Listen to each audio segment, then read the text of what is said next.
Sejam todos muito bem-vindos a mais um Q&A da Paceit. Dessa vez, Diego Shaolin no nosso segundo episódio. Diego, que é nutricionista, triatleta amador, Ironman, tudo mais que você puder pedir aí, tá aqui. Obrigado, cara. Obrigado pela honra, pelo prazer. Vamos sanar algumas dúvidas aí e levantar umas questões pra galera. Boa. Maravilha. Então, começando, nossa primeira pergunta. O que deve ser considerado na hora de montar uma estratégia nutricional, seja para treinos ou para provas? Primeiro, a gente tem que entender qual é a rotina do atleta, né? A gente tem que entender como que ele treina, como que ele vive, qual que é o potencial dele de treinamento e de performance, para a gente não pensar no número mágico preciso e distribuir esse número para todo mundo.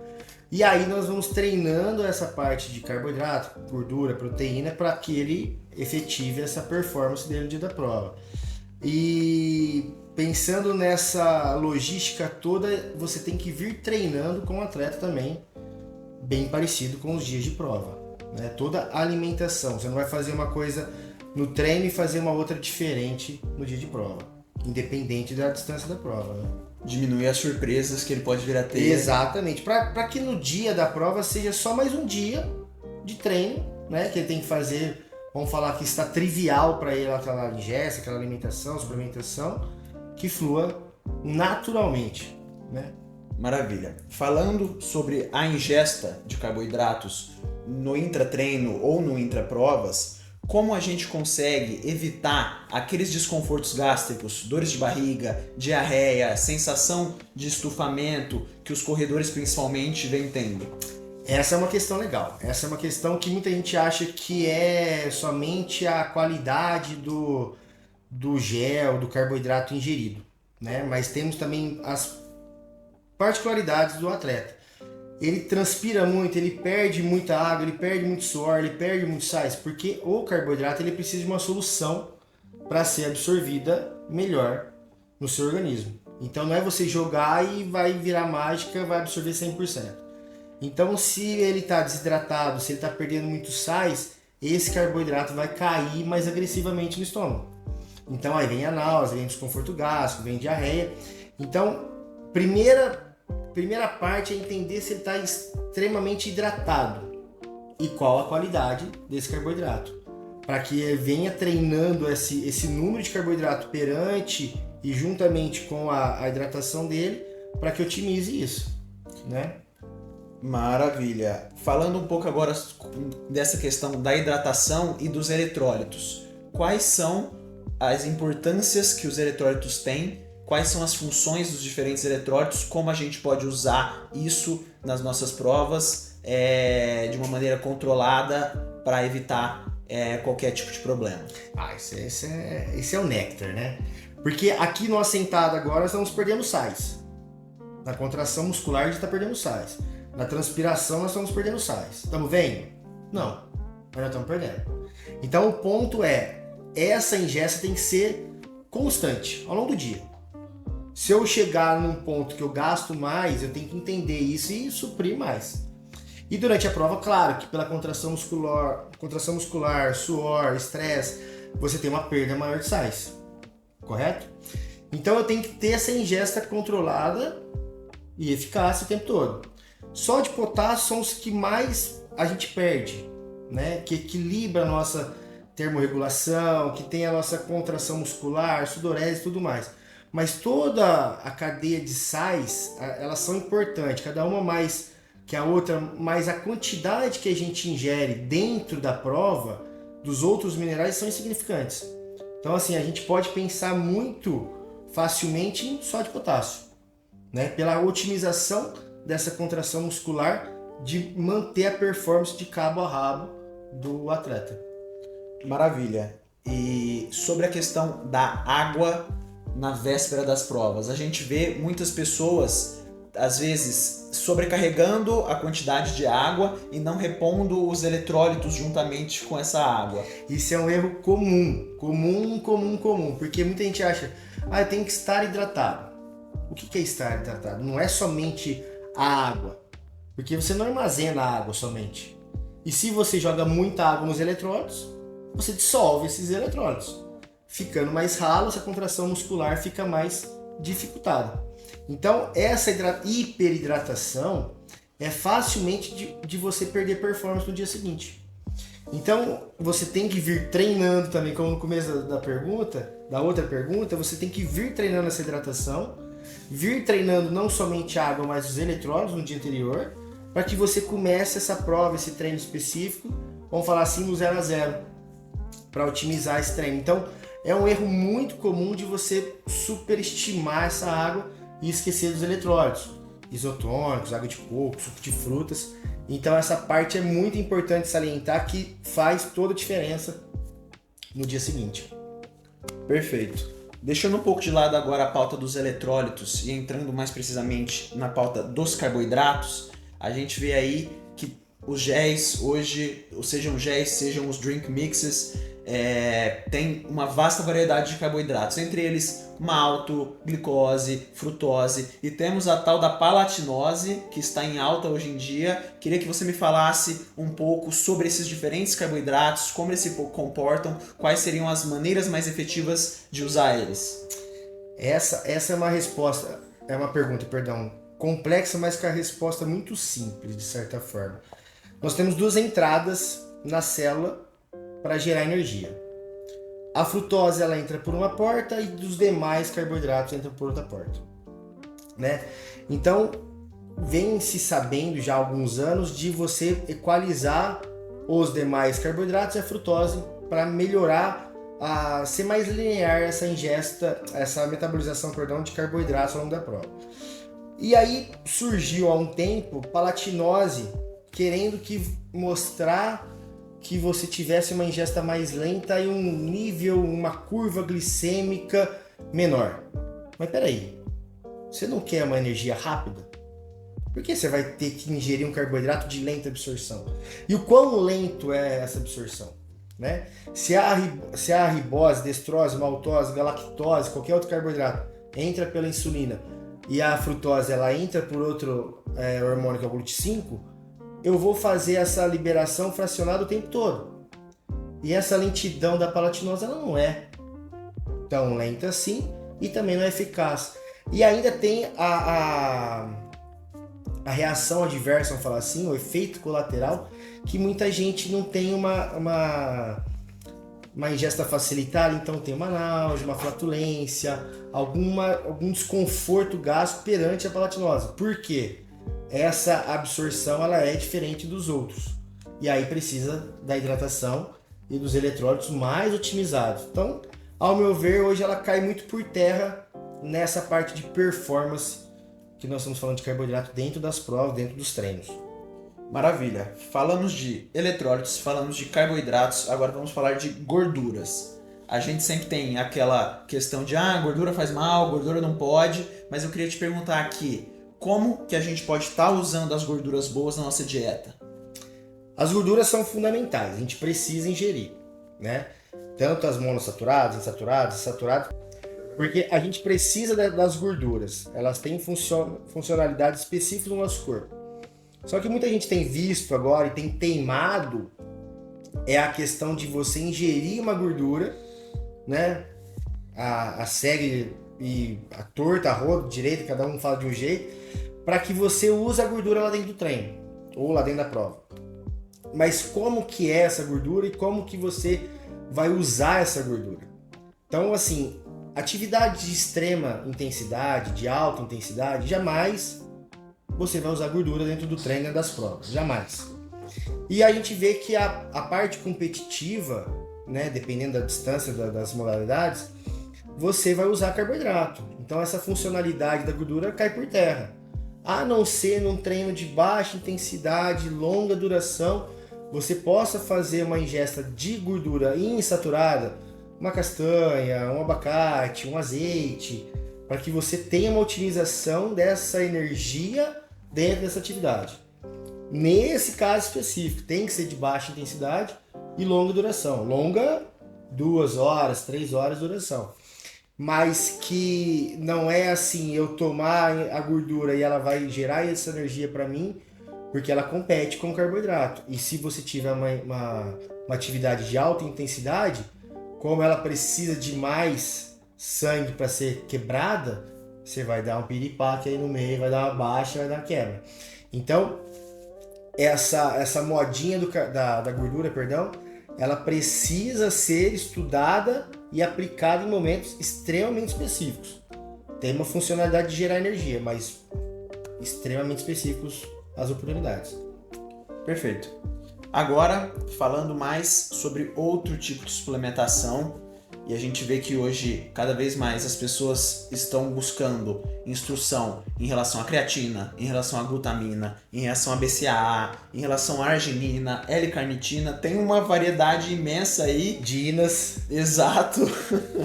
E eu sinto que muitas vezes as pessoas ficam perdidas, porque eu fico perdido no que faz sentido e o que não faz sentido para mim como triatleta amador. Tá. Você consegue dar uma luz pra gente sobre isso?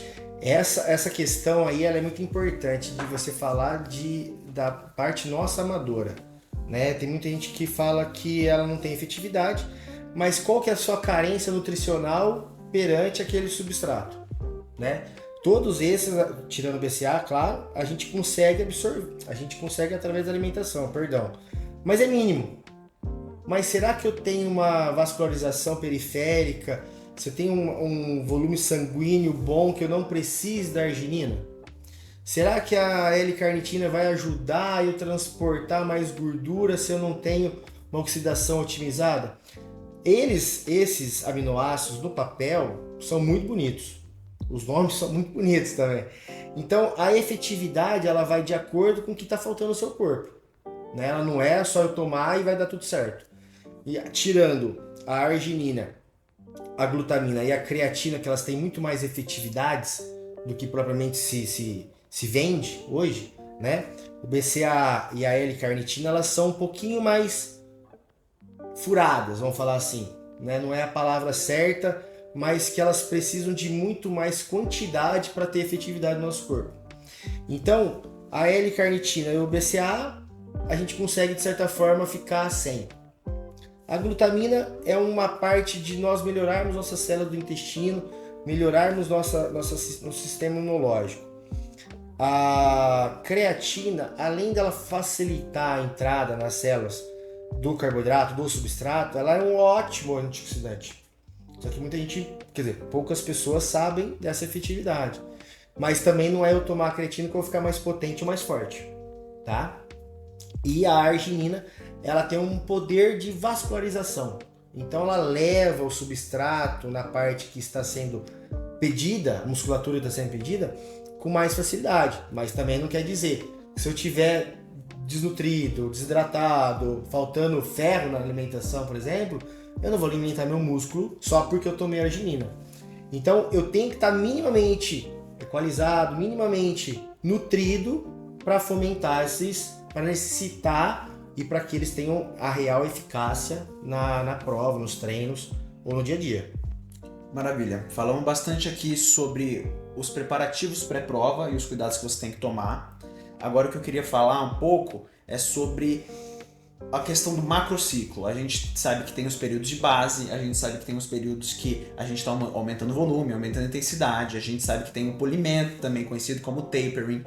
Na questão nutricional, existem diferenças na estratégia nutricional para cada uma dessas fases?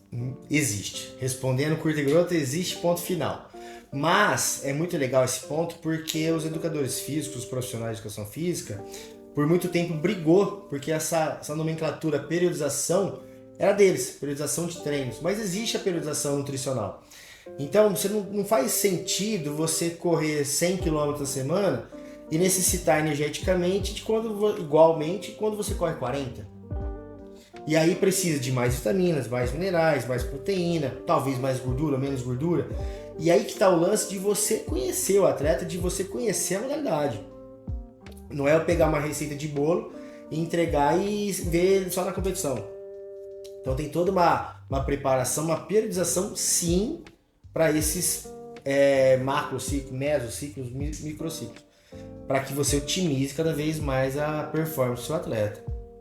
Maravilha. Agora, se tratando de uma situação um pouquinho mais específica, eu tenho minha estratégia nutricional e eu vou, enfim, fazer aquela refeição, ou o almoço, ou o jantar, seja ele pré-treino, seja pós-treino, como esse timing, o horário de comer, o horário de fazer a minha refeição pode impactar na minha performance pro treino, seja falando sobre uma refeição pré-treino e como ele pode impactar na minha recuperação, falando talvez de uma refeição pós-treino. É aquela receita de bolo que todo mundo quer, né? Sim. Que você fala assim, eu vou comer banana whey mel de pré, vou comer meus ovos mexidos de pós, vou tomar meu whey no meio da tarde. E como assim eu não sou campeão, né? Das circunstâncias. Então, se nós não treinarmos e entendermos, volta naquela coisa de entender a modalidade, entender o atleta. Para quê? Para que você otimize sempre todos os treinos. Não é simplesmente fazer os treinos. Você tem que treinar os treinos. E a complexidade de treinar o treino é treinar alimentação, treinar concentração, treinar potência, explosão, resistência.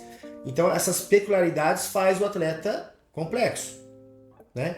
E nada mais acompanhando o atleta que a refeição. Então se eu estou otimizando minha performance e não dou energia condizente com aquele momento, fica inversamente proporcional ou se converge. Então essa briga existe. Eu tenho que fornecer o que ele vai utilizar e o que ele está precisando, né? Então eu não vou numa churrascaria almoçar para treinar à tarde, por exemplo, né? Ou, né, não é porque eu jantei uma massa, uma pizza que eu vou treinar amanhã melhor. Como que cai essa pizza? Como que cai essa macarronada para você? Né? Que tem muita gente que nunca comeu macarronada, come macarronada, uma pizza no dia anterior da prova e passa mal no outro dia. Mas nunca comeu, não treinou. Volta naquela pergunta que você fez de treinamento da alimentação. Então, ela potencializa tudo, a prova, os treinos, mas também ela pode zerar. Se você vacilou, comeu alguma coisa que não devia ou que não está acostumado, né? Eu até costumo brincar que não tem certo e errado, tem melhor e pior. Então, se você treinou melhor ou pior ali, comeu melhor ou pior, vai ditar sua performance naquele dia. Maravilha. Vamos para a nossa última pergunta. Falamos sobre estratégias intra-treino, falamos sobre estratégias de nutrição em um macrociclo. Então, tô seguindo uma estratégia nutricional, tô treinando, nunca treinei tanto na minha vida, machuco. Uma lesão, que é o mais comum que existe, né? A única certeza que eu tenho é que não foi a última vez que eu machuquei e que também não foi a primeira, né? A gente vai seguir machucando. De qualquer forma, eu queria que você falasse um pouco sobre as estratégias nutricionais adaptadas a um atleta que vinha aí queimando muitas calorias diariamente, lesiona, acaba que não consegue mais gastar esse mesmo tanto de caloria, perde performance, perde rendimento. Quais que são as estratégias para minimizar esses danos causados pelas lesões? Como é que a gente se adapta nessa relação? Essa pergunta é bacana porque a gente consegue trazer em números, porque a nutrição ela é abstrata, né? Você não fala em números, você não coloca... Você começa, o paciente, cliente, ele não vê com exatidão isso, né? Então você pode pensar o seguinte, se eu tenho um estoque de 2.000 calorias de carboidrato e estou gerando por dia 3.000, 4.000 e não estou suprindo com gordura e proteína, na hora de contração muscular que eu exigi meu corpo de fazer força, aquele estoque de glicogênio que a gente ouviu já muito, glicogênio hepático muscular, ele não vai te fornecer essa energia. Mas você tem que gerar essa energia. Teu corpo quer gerar essa energia. E da onde que ele vem? Vem do cérebro, vem da massa óssea, vem da massa magra. E aí você começa a gerar energia erroneamente, fazendo movimentos errados, e aí gera essas lesões. A primeira parte que a gente tem que fazer é reconstruir ou restaurar ou reorganizar esse volume de ingesta com a demanda. E junto com isso, a qualidade. Então assim, não é eu comer um pratão de macarrão todo dia para reestocar, sendo que não tem uma vitamina ou mineral para dar um aporte qualitativo nesse montante. Fazendo isso, eu reestruturo de novo e o atleta vai trazendo, vai queimando coerentemente, o carboidrato perante as atividades. Porque se eu não tenho carboidrato mínimo, se eu não tenho dependendo da atividade, a gordura mínima para gerar aquela energia, eu vou machucar. Sim. Né? E a gente consegue evitar ao máximo, mas tem as nossas prescrições, um vale nebuloso, e aí a aplicação dos atletas. Então essa questão ela é muito... dá para nós colocarmos preto no branco, de você falar que eu consigo fornecer X energia para poder gerar tanto de energia também, com qualidade, sem machucar. Maravilha. Pessoal, espero que vocês tenham sido esclarecidos em algumas das dúvidas e das pautas que a gente discutiu aqui. Manda aí esse vídeo pro teu amigo que está ingressando no mundo do Endurance agora, para ele aí não ter as mesmas dificuldades que a gente teve que passar para aprender, né? Pular essas etapas. Exato, seria bem útil. Deixa o like. E é isso, pessoal. O Shaolin tá atendendo aqui. Muito obrigado, cara. Obrigado eu pela atenção, pela oportunidade. Manda um direct aí pra ele. Faça aí o agendamento da consulta. Vende seu peixe aí, meu irmão. Eu não sei vender meu peixe. O cara chega aqui e fala tudo. Fala tudo que ele tem que falar. Eu não sei vender. Não sabe vender. Arrasta pra cima. O que eu tenho que falar? Eu não sei. Galera, Diego Shaolin à disposição pra vocês. Que vocês precisarem, é só mandar um direct e marcar a sua consulta. Valeu? Beleza. Combinado. Estou à disposição.